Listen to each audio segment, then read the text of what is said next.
Apa? Karena yang sana buat rekaman gitu. Jadi ada bukti otentik. Halo Mbak Tika, izin aku untuk statement juga nanggepin statementnya Mbak ya. Jadi gini, sebelum ada percakapan ini yang kita dengar sebagai Mail dan juga si dokter, itu sudah ada beberapa rekaman lagi yang lainnya Mbak. Yang saya mau coba untuk sampaikan di sini adalah nomor satu, pertama banget, kita tuh nggak bisa merekam sembarangan. Jadi ini bukan bukti otentik, tetapi ini adalah suatu pelanggaran hukum, salah satu pasal yang ada di negara kita dengan merekam secara diam-diam percakapan pribadi ya, di mana orangnya tidak tahu, orangnya tidak mengizinkan untuk direkam, apalagi disebarluaskan di dalam sosial media. Seperti itu satu yang mau saya garis bawahi dulu. Terus yang kedua juga Mbak, ini sebelum ada percakapan ini, ada juga rekaman-rekaman lainnya yang salah satunya saya dengar adalah jadi si dokter ini menawarkan sejumlah imbalan gitu ya. Ya mungkin uang yang dimaksud dengan uang 4M ini ya di rekamannya, tapi nggak disebutkan berapa jumlahnya. Tetapi Nikita Mirzani menolak, tidak mau. Ada tuh satu rekaman itu. Jadi di situ saya juga bisa ambil kesimpulan bahwa setelah terjadi beberapa kali penawaran dan penolakan, sehingga membuat si Mail ya, asistennya ini berkata ya seperti itu apa adanya. Ya udah kalau mau tutup mulut begini. Ini kayak bahasanya memang sorry banget ya, kayak informal, kayak orang yang kayak kesel juga, lu nyari mulu, lu apaan sih, kayak gitu loh kalau yang saya tangkap ya di mata saya. Jadi timbullah narasi-narasi yang memang mungkin di telinga kita saat kita mendengarkan hanya rekaman ini kayak kaget gitu, uang tutup mulut, uang ini, padahal itu ada kronologisnya Mbak. Seperti itu, ada kronologisnya sebelum rekaman ini beredar ya, ada juga rekaman lain yang telah beredar. Jadi Mbak juga mungkin kalau dengar di paling belakang sekali dari rekaman suara ini ada kata nego, mau nego. Berarti nego itu kan nggak bisa dibilang pemerasan ya kalau menurut aku ya. Dan juga Mbak pasal pemerasannya udah amblas Mbak, 368 udah hilang, udah lenyap nggak tahu kemana. Jadi memang nggak bisa dibilang pemerasan juga. Ya unsurnya nggak memenuhi kalau menurut saya ya, menurut saya loh ini.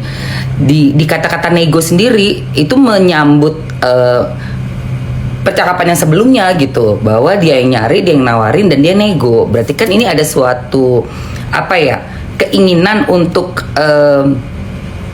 bantu, tolong yuk gimana caranya nih biar produk aku nih bagus dengan kamu mungkin nggak usah ngomongin yang jelek-jelek. Ngapain itu kan kalau dari kacamata saya seperti uang tutup mulut. Justru saya nyikapinnya gini Mbak, kamu ngapain mesti takut di review atau dicuap-cuapin orang produk kamu kalau memang produk kamu itu bagus gitu. Kalau memang produk kamu tidak melanggar hukum apapun, tidak merugikan orang lain, nggak usah takut. Justru cuap-cuapan yang sadis, yang apapun deh orang mau lakukan atau mau mengatakan sesuatu, bisa kita counter balik gitu kalau kita memang produknya bagus gitu. Jadi nggak usah takut. Ngapain takut? Ngapain untuk menawarkan berapa? Nggak perlu. Saya rasa seperti itu. Dan ini juga Mbak yang saya perhatikan.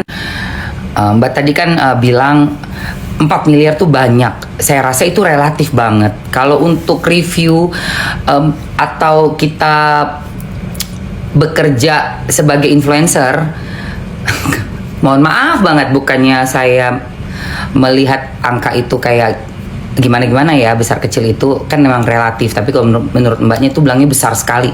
Di zaman sekarang Mbak, 4 miliar untuk influencer yang memang berpengaruh, mempunyai followers puluhan juta, 4 miliar itu masih termasuk biasa-biasa aja untuk 1 tahun Mbak. Dia bekerja mengangkat brand seseorang ya, dan menjadikan pemasukan yang signifikan buat pemilik brand. Dimana kalau yang saya cek datanya, sang dokter ini berpenghasilan sampai dengan menyentuh angka di 127 miliar per bulan Mbak. per bulan. Jadi Mbak bisa hitung sendiri kali 12 ya kurang lebihnya ya antara 100 sampai 100 sekian per bulannya. Jadi untuk angka 4M dibayarkan kepada seorang artis yang sudah sangat terkenal dan mempunyai influence yang luar biasa terhadap netizen dan penggemarnya, itu sangat normal menurut saya gitu. Juga mengenai perjanjian tanda tangan, itu zaman dulu Mbak, zaman dulu banget, zaman kita tuh kalau dulu kontrak emang tanda tangan, mesti ketemu dulu, mesti meeting, terus sejabat tangan di materai. Kalau zaman sekarang Mbak, yang namanya mereview permintaan untuk mengangkat suatu kasus atau apa untuk influencers gitu ya, yuk angkat kasus ini yuk di kota saya misalnya gitu, itu nggak pakai perjanjian Mbak. Dan bahkan saya bisa bersaksi juga kalau memang mau diinikan ya, saya pernah juga di endorse beliau yang di Lebak Bulus itu tanpa perjanjian. Memang bentuknya tuh hanya telepon pertama dari WhatsApp, terus telepon dengan admin kita, manajemen kita. Oke nih kita barter boleh ya, datang ke klinik begini-begini sekian kayak gitu. Nanti di videoin ini udah nggak ada perjanjian apapun, tanpa kontrak. Jadi udah langsung datang, padahal nilainya lumayan Mbak, karena perawatan wajah waktu itu hampir mendekati angka 65 juta. Ya kan? Jadi itu sehari ya, itu sehari. Nggak nyampe sehari malah, cuma datang ke kliniknya, terus dilakukan perawatan, ya berapa jam lah, di videoin before after, dan juga statement saya diminta dengan harga treatmentnya udah hampir mencapai sekian puluh juta ya, untuk laser lah apa waktu itu. Dan tidak ada kontrak seperti itu. Jadi ya memang ini nanti akan lebih menarik lagi kalau kita dengarkan full ya Mbak, kronologis dari para saksinya, siapa aja yang memang terlibat di dalamnya dan menyaksikan, mendengarkan, terus juga rekaman yang dari awal gitu. Jadi kan enak kita tahu gitu loh. Oh ini tuh pure ada pengancaman atau pengen meres atau pengen apa, atau memang ada suatu bentuk menurut saya